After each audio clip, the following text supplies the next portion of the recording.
Hello everyone, in this video, I'll show you how to merge two Canva projects using the latest version of Canva. First, open Canva and go to your main project. This is the design you want to work from. Once it loads, you'll see your page centered on the screen. On the left side, there's a vertical toolbar. Scroll down this panel until you see the tab labeled Projects. Click on it. Now you're looking at all your saved designs and folders. Use the search bar at the top of the panel to find the second project more quickly. When you find the second project, click on it once.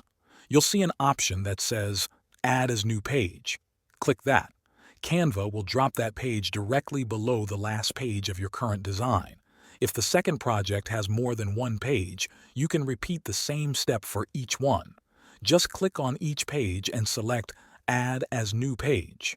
You can rearrange them later by dragging the pages up or down in the page list. Now, if you don't want to keep the whole page from the second design, you can open that page and select only the elements you want.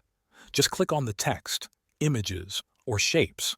Then use your mouse to drag them into the first page. This gives you more control if you only need parts of the second project. That's all you need to do. The merge two Canva projects. I hope this helped you out. Thanks for watching.